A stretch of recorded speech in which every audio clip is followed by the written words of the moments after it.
Mid day মিলের দায়িত্ব দেওয়া হলো ইসকনকে, এই নিয়ে কি বলবেন? একটা সরকার এসছে, তারা তাদের পদ্ধতিতে চলবে, সেটা নিয়ে আমাদের কোনো কিছু বলার নেই। কিন্তু মিড ডে মিলে আমরা জানি ভারতবর্ষের মতো একটা দেশে ডিমটা একটা বিরাট বড় ইম্পর্টেন্ট ইনগ্রিডিয়েন্ট, যেটা প্রোটিন দেয়। এটা আমরা জানি, এটা সায়েন্স বলে, এটা আমাদের দেশের সব সবাই আমরা এতদিন ধরে জেনে এসছি। তা এখন ওনারা ঠিক করেছেন যে ওনারা খালি সবাইকে ভেজিটেরিয়ান খাবার দেবেন। তো এটা কি আমরা কি জানতে চাই যে ননভেজ খাওয়াটা বা ডিম খাওয়াটা কি কোনো ধর্মের বিরুদ্ধে বা কোনো আমাদের জাতির বিরুদ্ধে?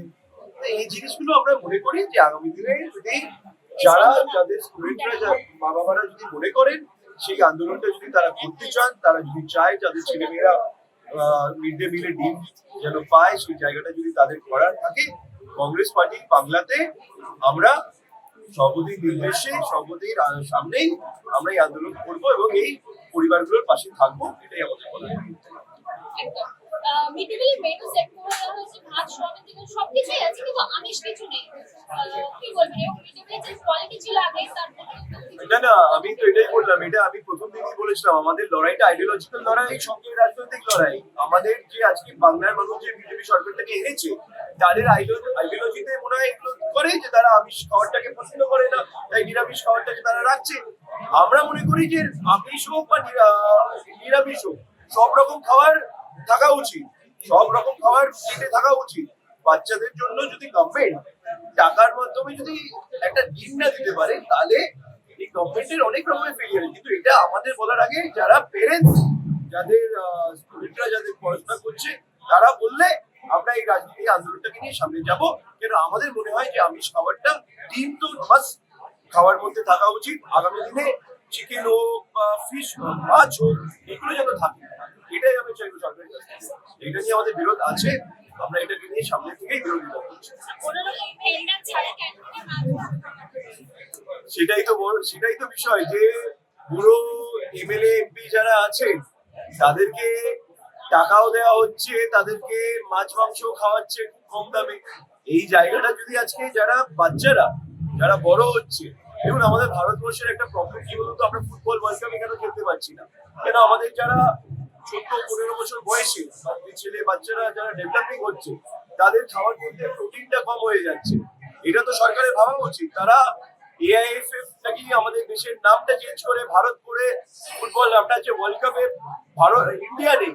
তাহলে আমাদের ইন্ডিয়া সব থেকে বড় প্রবলেম হচ্ছে গরিব ছেলে বাচ্চারা যারা স্কুলে যাচ্ছে, তারা খেলাধুলো করছে, তাদের একটা বয়সে পরে হাইটটা বাড়ে না।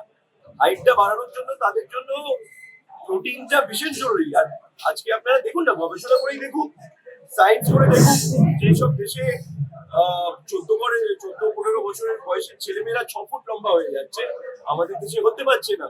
এইগুলো তারা সাইন্টিফিক্যালি ভাবে করুক না, এটাই তো আমার কথা। কারণ বিরুদ্ধে বলার জন্য নয়, যে বয়স্ক লোকগুলো এমএলএ এমপি যারা কোটি কোটি টাকার মালিক, তাদেরকে ক্যান্টিনে কম দামে মাছ মাংস খাওয়াচ্ছে, কিন্তু স্টুডেন্টদের খাওয়াবে না। এটা খুব ঠিক হচ্ছে না। টেন্ডার ছাড়াই সরকারিভাবে ঘোষণা করে দেওয়া হলো যে ইসকনের হাতে মিড ডে মিলের দায়িত্ব পড়বে। আমরা জানি যে অন্যান্য রাজ্যে, কর্ণাটক, সেখানেও কিন্তু ইসকনের প্রতি দুর্নীতির অভিযোগ রয়েছে। মনে হচ্ছে রাজনৈতিক কারণের জন্য তাদের হাতে দায়িত্ব দিয়ে দেওয়া হলো। দেখুন, সব জায়গায় দুর্নীতি আছে। হ্যাঁ, তো সেই জন্যই তো একটা প্রসেস হয় যে টেন্ডার হোক, 5টা কোম্পানি আসুক, তারা বলুক তারা কত টাকায় কি দিতে পারবে। এটা তো গভর্নমেন্টের টাকা, মানে আপনার আমার টাকা, সেই টাকা থেকেই তো গভর্নমেন্ট এদের টেন্ডারের টাকা ফেরত দেবে। তাহলে এইগুলো স্বচ্ছতার সঙ্গে ট্রান্সপারেন্সির সঙ্গে কেন করে না? এই প্রশ্নগুলো দেখুন, আজকে একটা সরকার 40 দিন 45 দিন এসছে, এরা বলেছিল কত চেঞ্জ করবে, চেঞ্জ গুলো কি চেঞ্জ হচ্ছে সেটাই আপনারা দেখুন। এবং আগামী দিনে আমরা যারা কংগ্রেসের দ্বারা করছি, কংগ্রেস পার্টি এটা বিরোধিতা করবে। এবং এটা তো স্বচ্ছভাবে কারাপশন হচ্ছে, চোখের সামনে কারাপশন হচ্ছে। টেন্ডার ছাড়া কোনো গভর্নমেন্টের কন্ট্রাক্ট কি করে কেউ পায়? এটা আমরা শুনেছি তৃণমূলের জামানায় হয়েছে।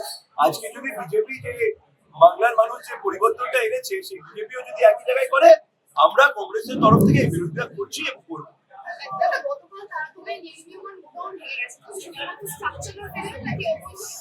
না না, এটাই দুটোই আমি দেখলাম তো। এটাই তো আমাদের পোর্ট অথরিটির মানে টেন্ডার আছে, তো তারাও তো এখন সবাই নিজের হাত ধুয়ে নেওয়ার চেষ্টা করছে, আমি দেখেছি। এগুলো কি হয় না, যে আমাদের বাংলাটা 15 বছর ধরে এমন ভাবে টর্মেন্টেড হয়ে গেছে, এমন ভাবে বিভিন্ন ভাবে বাংলার মানুষ আজকে ক্ষতিগ্রস্ত। এই যে একটা ডিমান্ড পড়ে গেল। আমরা অনেক এরকম বানিয়ে দেখেছি, আসলে আপনারা আপনাদের মিডিয়ার মাধ্যমেই আমরা দেখছি মানুষের প্রচন্ড কষ্ট, কিন্তু সরকার এখন নতুন করে এসছে, তাই তাদেরকে একটা ক্লিন চিট দিতে হচ্ছে। এখন কিন্তু একটা জিনিস দেখুন, এই সরকারেও এমন সব লোক আছে যারা কিন্তু প্রিভিয়াস গভর্নমেন্টের একটা পার্ট ছিল, তারা ওই সময় ক্যাবিনেটে ছিল, তারা কিন্তু সেই সময় তাদের মুখ খোলেনি। আজকে সবাই হাত ধুয়ে নিচ্ছে, তাহলে সেন্ট্রাল গভর্নমেন্ট যখন একটা টেন্ডার দিচ্ছে, তাদেরও তো উচিত যাকে আমি নিয়েছিলাম সে কিভাবে কাজটা করছে, তাহলে এটা বন্ধ করে দেওয়া উচিত ছিল। যে তাদের কোনো ইনস্পেকশন হলো না কেন? আজকে মানুষগুলো মরে যাওয়ার পরে ইনস্পেকশন হচ্ছে।